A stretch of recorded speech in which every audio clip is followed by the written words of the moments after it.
یارم، آپ کے فون کا پاسورڈ کیا ہے؟ اس کے سینے پر سر رکھے اس کے فون کو ہاتھوں میں لیے پوچھ رہی تھی۔ یارم آنکھیں موندے اس کے بالوں میں انگلیاں پھیر رہا تھا۔ گیس کرو۔ یارم نے آنکھیں موندے ہوئے کہا۔ ڈیول ہوگا، روح اسے دیکھتے ہوئے بولی اور لکھنے لگی۔ یہ تو غلط ہے، روح نے منہ بنا کر کہا۔ اس انسان کا نام ہے جس سے میں سب سے زیادہ پیار کرتا ہوں۔ یارم نے اس کی مدد کرنا چاہی۔ روح نے پہلے سوچا بھی، شرماتے ہوئے اپنا نام لکھنے لگی۔ ارے، اس کا پاسورڈ تو میرا نام ہے، روح نے شرماتے ہوئے کہا۔ کیا بات کر رہی ہو، مجھے تو پتہ ہی نہیں تھا، یارم نے حیران ہوتے ہوئے کہا۔ تو روح ہنسنے لگی۔ آپ بہت اچھے ہیں، وہ خوشی سے چہکتے ہوئے بولی۔ وہ اسے اتنا پیار کرتا تھا کہ اپنا پاسورڈ بھی اس کے نام پر رکھا تھا۔ ایسے مت کہو، اب تم پھر سے شرماؤ گی، مجھے تم پر پھر سے پیار آئے گا اور پھر تمہیں میں بالکل بھی اچھا نہیں لگنے لگوں گا، یارم شرارت سے کہتا ہوا اس پر جھکا۔ اس سے پہلے کہ وہ اس کی بات کا مطلب سمجھ کر بھاگتی پکڑی گئی۔ وہ صبح اٹھا تو روح اس کے قریب ہی سو رہی تھی۔ جب سے اس نے روح کو اپنی زندگی میں شامل کیا تھا، وہ کام پر بھی دیر سے جاتا تھا۔ یہی وجہ تھی کہ صبح نماز پڑھ کے روح دوبارہ سو جاتی۔ وہ اسے ایسے ہی سوتا چھوڑ کر فریش ہو کر باہر آیا۔ مسز یارم کاظمی، آپ روز میرے لیے ناشتہ بناتی ہیں، آج آپ کا شوہر آپ کو اپنے ہاتھوں سے ناشتہ کروائے گا۔ وہ کچھ سوچتے ہوئے اس کے لیے ناشتہ بنانے لگا۔ تب ہی دروازے پر دستک ہوئی۔ اس نے جا کر دروازہ کھولا تو سامنے ہی خضر کھڑا تھا۔ میں یہاں سے جا رہا ہوں تو سوچا کہ ساتھ چلتے ہیں، وہ مسکراتے ہوئے بولا۔ یارم نے دروازہ کھول کر اسے اندر آنے کا اشارہ کیا۔ رات کو ایک عجیب واقعہ ہوا ڈیول، ہم سب لڑکوں کے کمبل چوری ہو گئے۔ مطلب حد ہے، اب ڈان کے گینگ میں چوریاں ہونے لگی ہیں۔ مجھے تو لگتا ہے اپنے ہی کسی لڑکی کی شرارت ہے، خضر نے کہا تو یارم کے گال پر ذرا سا ڈمپل نمایاں ہوا۔ تم کیا کر رہی ہو؟ وہ اسے کچن میں کچھ کرتا دیکھ کر پوچھنے لگا۔ تمہاری بھابھی کے لیے ناشتہ بنا رہا ہوں، یارم نے کہا۔ مطلب جوروں کا غلام؟ خضر حیران اور پریشان ہو کر اس کی طرف دیکھ رہا تھا۔ وہ روز میرے لیے ناشتہ بناتی ہے، میرے کپڑے دھوتی ہے، میرا گھر سنبھالتی ہے، میری ہر ضرورت کا خیال رکھتی ہے، اور اگر ایک دن میں اس کے لیے ناشتہ بناؤں گا تو کیا میں جوروں کا غلام ہو جاؤں گا؟ یارم نے اس کی طرف دیکھ کر کہا۔ ارے، میرا وہ مطلب نہیں تھا۔ اس سے پہلے کہ خضر کچھ اور کہتا، روح کمرے سے باہر نکلتی نظر آئی۔ السلام علیکم بھائی، کیسے ہیں آپ؟ وعلیکم السلام، میں ٹھیک ہوں۔ یہاں آئیں بھابھی، آج آپ کے خاوند محترم نے اپنے ہاتھوں سے آپ کے لیے ناشتہ بنایا ہے، خضر مسکراتے ہوئے بولا۔ آپ نے کیوں بنایا؟ میں بنا دیتی نا، روح کو شرمندگی ہوئی۔ تم روز بناتی ہو، سوچا آج میں تمہیں اپنے ہاتھوں کا ذائقہ چکھاؤں۔ یارم نے اس کے لیے کرسی گھسیٹی۔ خضر بھائی، آپ کے گھر میں کون کون ہے نا؟ نہ جانے روح کے دل میں کیا سمائی کہ پوچھنے لگی۔ کوئی نہیں، خضر کی جگہ جواب یارم نے دیا تھا۔ آپ مجھے چھوڑیں، آپ بتائیں آپ کے گھر میں کون کون ہے؟ خضر نے مسکرا کر پوچھا۔ شاید وہ اپنے بارے میں بات نہیں کرنا چاہتا تھا۔ میرے گھر میں امی اور 3 بہنیں اور پڑوس میں فاطمہ بی بی، وہ بھی بالکل میری ماں جیسی ہیں۔ جب میں پیدا ہوئی تب میری سگی امی اور ابو فوت ہو گئے تھے، مجھے میری دوسری امی نے پالا ہے۔ دوسری امی مطلب سوتیلی ماں؟ خضر نے پوچھا۔ جی، روح بولی۔ یارم پلیز مجھے آج گھر فون کرنے دینا، وہ اتنی محبت اور منت بھرے انداز میں بولی یارم اسے دیکھ کر رہ گیا۔ اگر وہ اس کے منہ پر انکار کرتا تو آج وہ بہت ہرٹ ہوتی، اسی لیے بہانہ بنانے لگا۔ وہ دراصل میرے پاس اب نمبر نہیں ہے روح، ورنہ میں تمہاری بات کروا دیتا تمہارے گھر والوں سے۔ یارم نے بات بنانے کی کوشش کی۔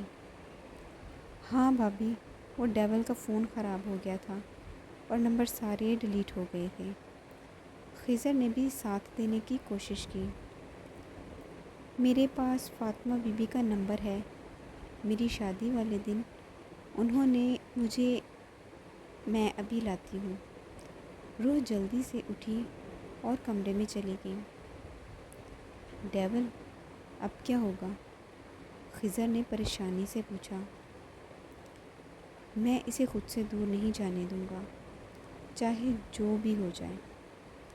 اگر آج سچ پتہ چل بھی گیا تو بھی میں اسے خود سے دور نہیں جانے دوں گا۔ وہ میری ہے اور میں جانتا ہوں میرا خدا اسے مجھ سے کبھی نہیں چھینے گا۔ یارم نے کمرے کے دروازے کی طرف دیکھتے ہوئے کہا، جہاں ابھی روح گئی تھی۔ وہ ہاتھ میں کاغذ کا ایک ٹکڑا لیے ہوئے ان کی طرف آئی۔ یہ نمبر ہے۔ وہ یارم کی آگے سے فون اٹھا کر نمبر ملانے لگی۔ بیل جا رہی ہے، وہ ایکسائٹڈ ہوتے ہوئے بولی، جبکہ خضر یارم کو دیکھ رہا تھا، جو ٹیبل پر ہاتھ کی انگلی سے لائنیں بنانے میں مصروف تھا۔ یارم جب ٹینشن میں ہوتا تو ایسے کرتا تھا، اور پھر ایسے ہی اس ٹینشن کی وجہ کو جڑ سے اکھاڑ دیتا۔ السلام علیکم، کیسی ہیں آپ فاطمہ بی بی؟ وہ چہکتے ہوئے بولی، اور یارم کو لگا کہ کوئی اس کی سانسوں کی ڈوری کو آہستہ آہستہ کھینچ رہا ہے۔ خضر کو اندازہ تھا آج نہیں تو کل روح کو سب کچھ پتہ چل ہی جائے گا، لیکن اتنا جلدی؟ اسے تو یہی لگ رہا تھا کہ روح کے پاس پاکستان کا کوئی رابطہ نہیں ہے۔ میں بالکل ٹھیک ہوں جی، وہ بھی بالکل ٹھیک ہیں۔ نہیں، وہ بہت اچھے ہیں، میرا بہت خیال کرتے ہیں۔ ہاں، میں بہت خوش ہوں۔ روح کی باتوں سے یہی اندازہ لگایا جا سکتا تھا کہ دوسری طرف جو عورت ہے اسے یارم کے بارے میں کچھ بھی نہیں پتہ، جبکہ یہ بات یارم پہلے ہی کلیئر کر چکا تھا کہ شمس اور روح کے جھوٹے نکاح کے بارے میں کون کون جانتا ہے اور کون کون نہیں۔ شمس کا پاکستان میں روح کے گھر میں کسی سے بھی کوئی رابطہ نہ تھا، وہ تو صرف ایک عورت کے تھرو یہ سب کچھ کر رہا تھا۔ یارم اس کی ساری انفارمیشن نکال چکا تھا۔ اسے یقین تھا اگر روح اپنے گھر فون کرے گی تو اس بارے میں کوئی بھی نہیں جانتا ہوگا، لیکن پھر بھی وہ روح پر کوئی رسک نہیں لینا چاہتا تھا۔ پاکستان میں موجود لوگ یہی سمجھتے تھے کہ شمس زندہ ہے اور وہ اس کے پاس ہے۔ شمس کی موت کی خبر کو اس نے بالکل بھی پھیلنے نہ دیا تھا۔ وہ اسے خود سے دور کرنے کے بارے میں سوچ بھی نہیں سکتا تھا۔ اگر وہ سب کچھ پہلے ہی پلان نہ کر چکا ہوتا تو روح کو اتنی آسانی سے پاکستان میں کسی سے بات نہیں کرنے دیتا، لیکن پھر بھی اس کے اندر ایک ڈر تھا کہ کہیں روح سے دور نہ ہو جائے، کہیں اسے سب کچھ پتہ نہ چل جائے۔ وہ کتنی ہی دیر اس کے فون پر فاطمہ بی بی سے باتیں کرتی رہی، جبکہ یارم بھی اب بے فکری سے ناشتہ کر رہا تھا۔ میں نے تمہیں روح کے پاسپورٹ اور کارڈ کا کہا تھا۔ ہاں، میں 2 دنوں میں انتظام کر دیتا ہوں۔ میں سب کچھ کروا چکا ہوں۔ خضر بھی پرسکون ہو گیا۔ یارم، یہ میرا آئی ڈی کارڈ ہے، وہ تو آئی ڈی کارڈ، پاسپورٹ اور ہنی مون کی ٹکٹ ہاتھوں میں لیے بے یقینی سے پوچھ رہی تھی۔ ہاں میری جان، یہ تمہارا ہے۔ تمہیں یاد نہیں تم نے فوٹو بنوایا تھا اور ان پیپرز پہ اپنے سائن بھی کیے تھے؟ میں کتنی اچھی لگ رہی ہوں نا اس میں؟ وہ کارڈ پر اپنا فوٹو دیکھتے ہوئے بولی۔ یارم بے اختیار مسکرایا۔ میری جان ہے ہی بہت خوبصورت۔ اس کا ماتھا چومتے ہوئے پیار سے اس کے ہاتھ سے پیپرز لے لیے، کیونکہ اسے ہنی مون اور پاسپورٹ سے زیادہ اپنا کارڈ بننے کی خوشی ہو رہی تھی۔ 2 دن کے بعد ہم یہاں سے اپنے ہنی مون ٹور کے لیے نکل رہے ہیں، لیکن اس سے پہلے یہاں پر تمہاری ساری رجسٹریشن ضروری ہے۔ تمہیں فیک پاسپورٹ سے دبئی بلایا گیا تھا، وہ سب کچھ بھی ٹھیک کروانا ہوگا۔ یارم نے کچھ سوچتے ہوئے کہا۔ اف یارم، اگر آپ مجھے ٹھیک طریقے سے پہلے بلا لیتے تو یہ سب کچھ نہ ہوتا نا۔ ایک اور مصیبت، پتہ نہیں آپ کو اتنی جلدی کیوں تھی؟ روح ٹیڑھے میڑھے منہ بناتی لیٹ گئی۔ ہاں تو تمہارے بغیر نہیں جیا جا رہا تھا۔ وہ اس پہ جھکتا زور سے اس کا گال چومتے ہوئے بولا۔ یارم، ہم کہاں جا رہے ہیں؟ وہ ایکسائٹیڈ ہو کر اس کی طرف کروٹ لے کر پوچھنے لگی۔ آئس لینڈ، اس نے اس کے گرد اپنے بازو حائل کرتے ہوئے کہا۔ یہاں سے کتنی دور ہے؟ زیادہ نہیں، فلائٹ میں 11 ساڑھے 11 گھنٹے لگ جاتے ہیں۔ یا اللہ، 11 ساڑھے 11 گھنٹے! اتنی دیر ہم کیسے بیٹھیں گے جہاز میں؟ وہ اس کے مزید قریب ہو کر پوچھنے لگی۔ ویسے ہی جیسے تم پاکستان سے دبئی تک بیٹھی تھی۔ پاکستان سے دبئی بہت دور ہے نا؟ آئس لینڈ بھی دبئی سے بہت دور ہے۔ وہاں پر پہاڑ ہیں۔ یارم نے اس کی باتیں سنتے ہوئے سونے کے لیے آنکھیں بند کی تو وہ اس کے منہ پر ہاتھ رکھ کے پوچھنے لگی۔ وہ اکثر ایسے ہی باتیں کرتے ہوئے سوتے تھے، لیکن آج شاید روح کے سونے کا کوئی ارادہ نہ تھا۔ ہاں، وہاں پر پہاڑ ہیں، برف ہے، سمندر ہیں اور بہت سردی ہے۔ اکتوبر کے اینڈ میں دبئی میں خاصی گرمی تھی، صرف رات کے وقت تھوڑی بہت سردی لگتی تھی، لیکن یہاں کے لوگ تو اتنے نازک تھے کہ ابھی سے کمبل لینے لگے تھے، جبکہ روح کو تو اپنے اوپر کمبل بالکل بھی اچھا نہیں لگتا تھا۔ اگر رات میں یارم غلطی سے اس پر کمبل ڈال دیتا تو وہ جلدی سے ہٹا دیتی اور کہتی، اتنی گرمی میں آپ کیسے کمبل لے کے سوتے ہیں؟ جبکہ اس علاقے میں سمندر کے قریب ہونے کی وجہ سے یہاں کافی ٹھنڈ پڑ رہی تھی۔ رات ایسے ہی گزری۔ ساری رات یارم اس کی باتیں سنتا رہا، جو اس سے آئس لینڈ میں گھومنے پھرنے کی بات کر رہی تھی۔ یارم سن کر ہنسنے لگتا۔ وہاں بہت سردی ہے میری جان۔ ہاں، جیسے یہاں پر آپ کو بہت سردی لگتی ہے، بالکل ویسے ہی نا۔ میں پہلے بتا دیتی ہوں، ہم ساری جگہوں پر گھومنے جائیں گے۔ خبردار جو آپ وہاں جا کے بستر میں گھسیں۔ وہ ابھی سے اسے دھمکیاں دے رہی تھی۔ وہ جب بھی سونے لگتا پھر اسے کوئی بات یاد آ جاتی۔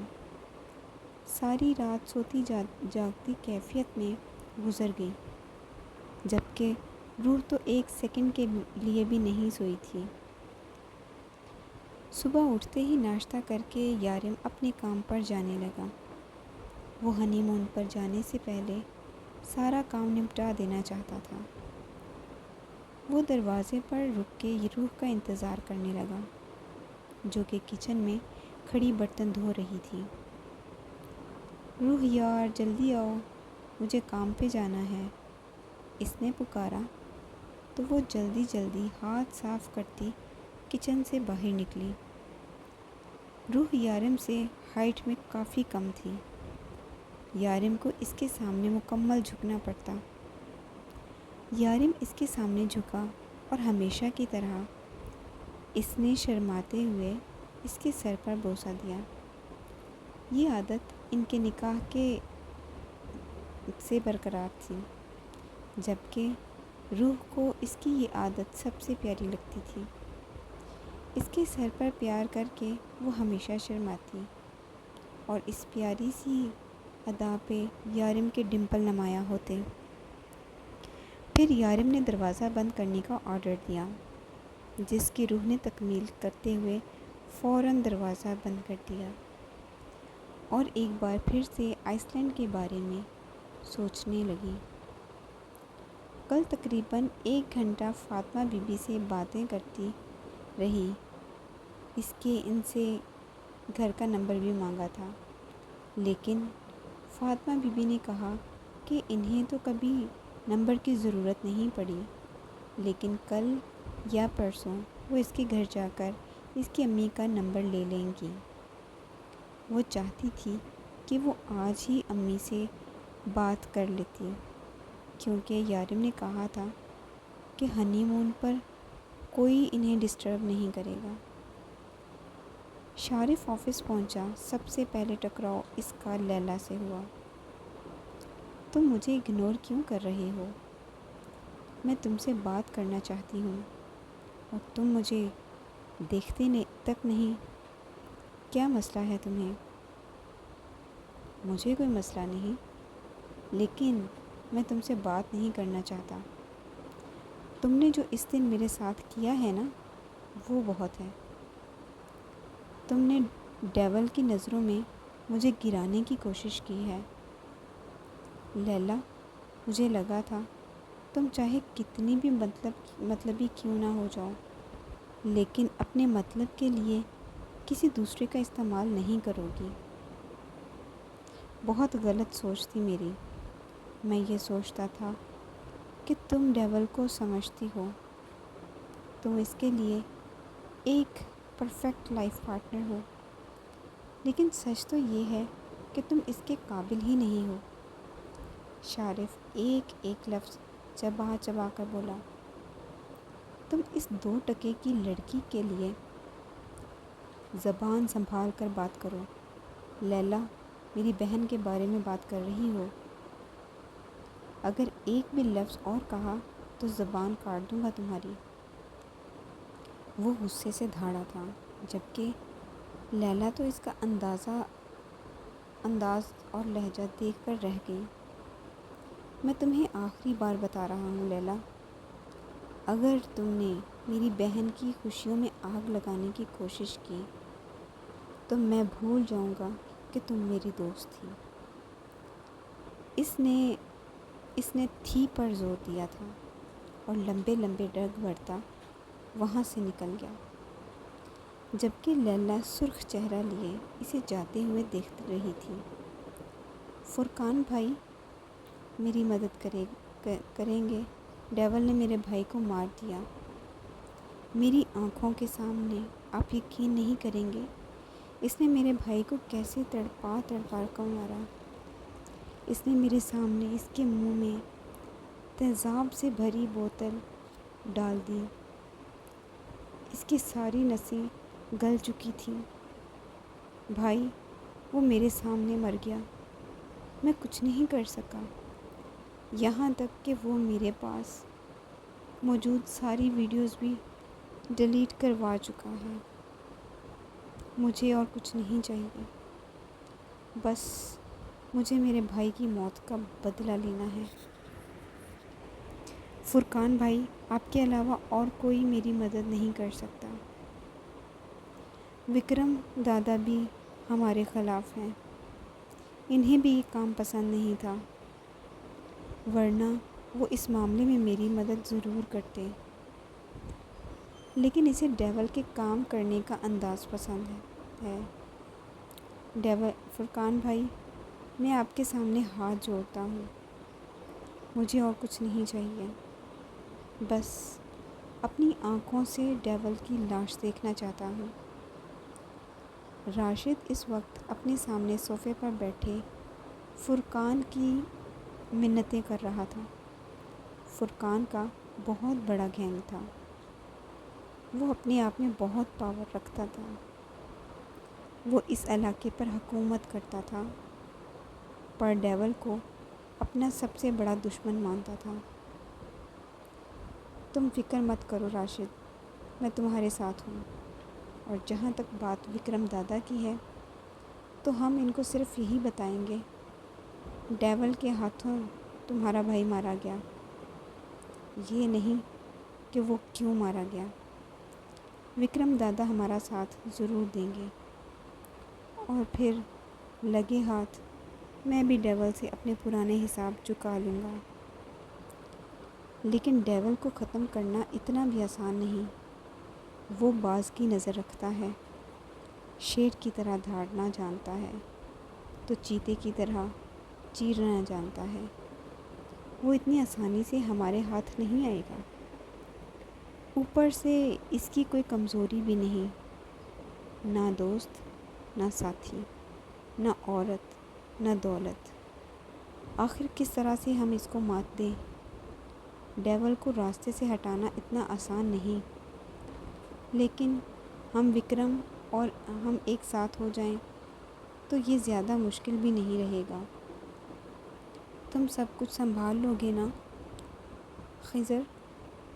مجھے شکایت کا موقع نہ ملے، اور شارف کی طرف سے تو ہرگز نہیں۔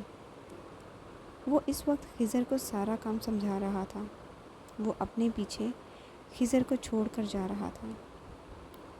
تم بالکل فکر مت کرو، میں ہوں نا، تم ٹھیک سے اپنا ہنی مون انجوائے کرنا، یہاں میں سب کچھ سنبھال لوں گا، اور شارف کی طرف سے بھی تمہیں کوئی شکایت نہیں ملے گی۔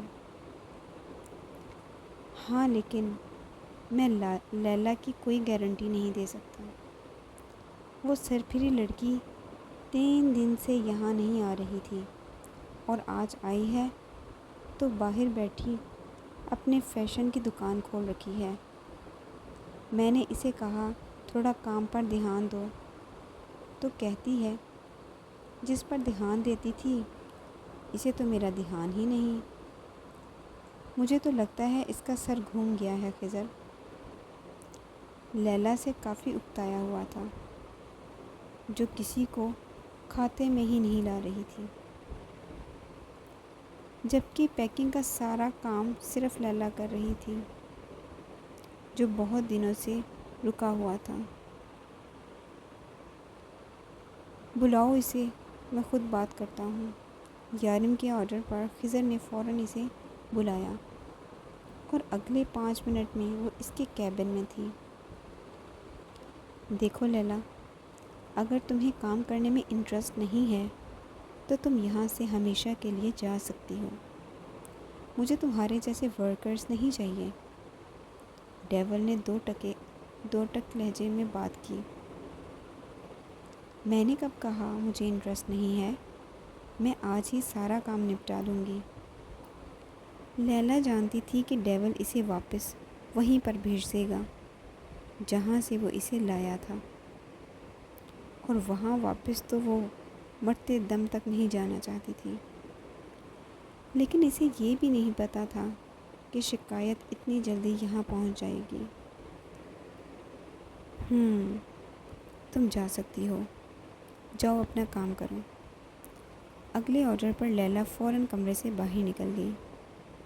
وہ دوسری لڑکی کہاں ہے؟ ڈیول نے معصومہ کا پوچھا۔ وہ شارف کے ساتھ سائٹ پر کام دیکھنے گئی ہے، شارف نے کہا تھا کہ وہ دونوں سائٹ پر کام کریں گے، اور وہ شارف کی مدد کرے گی۔ شارف کو سائٹ پہ کام کرنے کے لیے کب سے مدد کی ضرورت پڑنے لگی؟ ڈیول نے پوچھا۔ جب سے معصومہ محترم آئی ہیں، خضر نے جل کا جواب دیا۔ وہ بیٹھی سوچ رہی تھی کہ آئس لینڈ میں جانے کے لیے وہ کون سی قسم کے کپڑے پیک کرے کہ دروازے کی گھنٹی بجی۔ ارے یہ کون آ گیا؟ یارم کا تو ابھی واپسی کا ٹائم نہیں ہوا، ضرور شارف بھائی ہوں گے، وہ سوچتے ہوئے دروازے کی طرف آئی۔ دروازہ کھولا تو سامنے وہی انسان کھڑا تھا۔ اسے پہچاننا اس کے لیے مشکل نہ تھا، یہ تو وہی انسپکٹر تھا جو اسے اس دن یارم کے آفس چھوڑ کے آیا تھا۔ السلام علیکم، کیسی ہیں آپ؟ کیا میں اندر آ سکتا ہوں؟ اس نے مسکرا کر پوچھا۔ وعلیکم السلام، سوری میرے شوہر گھر پر نہیں ہیں، آپ اندر نہیں آ سکتے۔ روح کو یارم کی باتیں یاد آئیں۔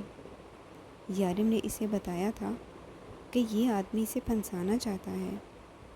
اٹس اوکے، ٹھیک ہے، میں اندر نہیں آ رہا۔ وہ ڈھیٹوں کی طرح مسکرایا تھا۔ میں تو بس آپ سے یہ پوچھنے آیا تھا کہ کیا آپ جانتی ہیں کہ آپ کا شوہر کیا کام کرتا ہے؟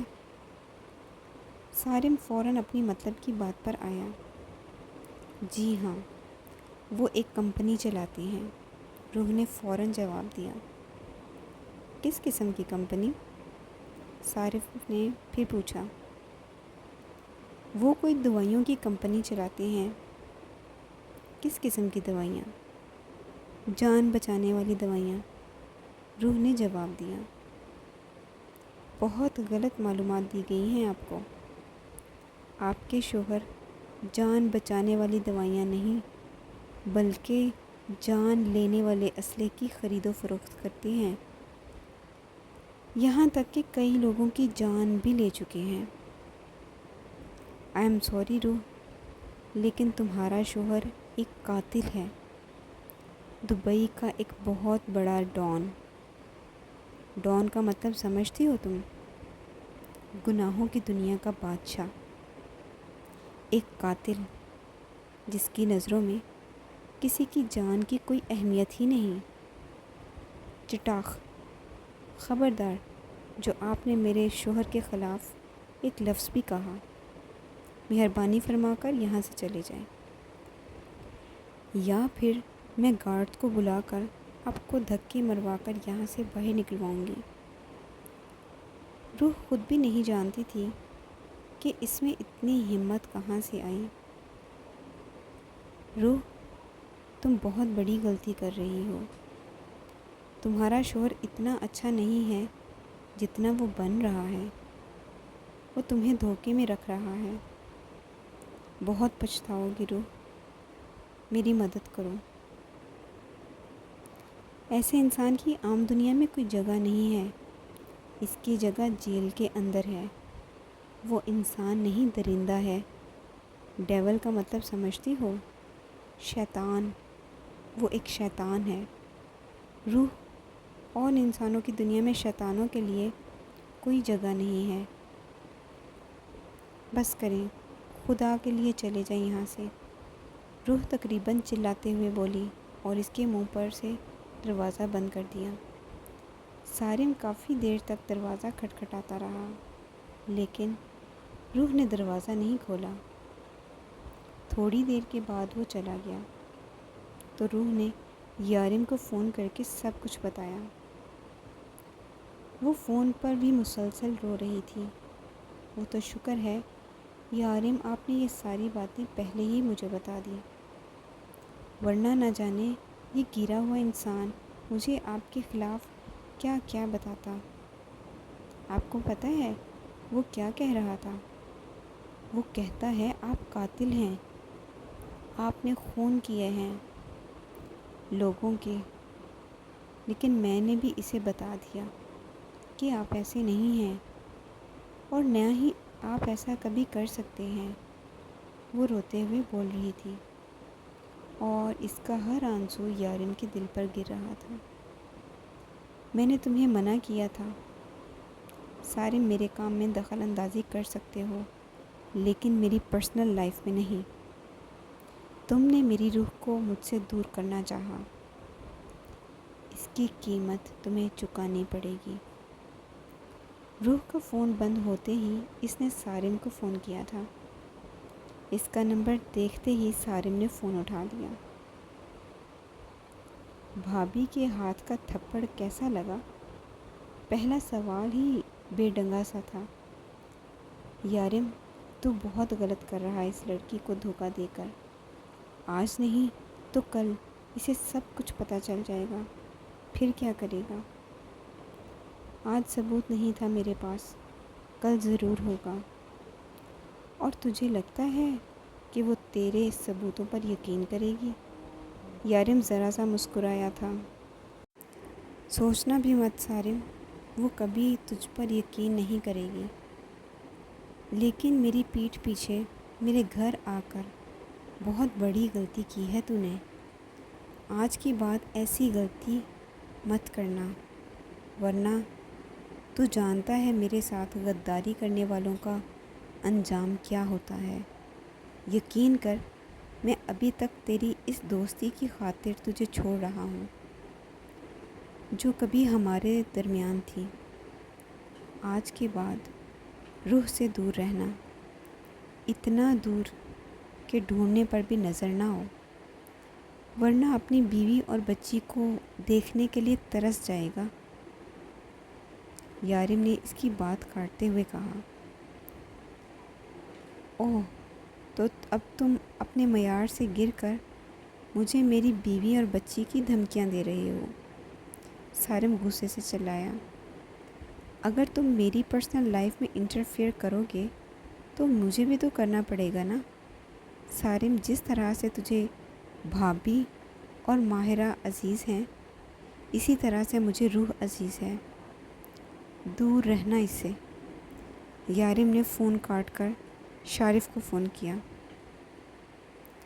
ہاں ڈیول، بولو۔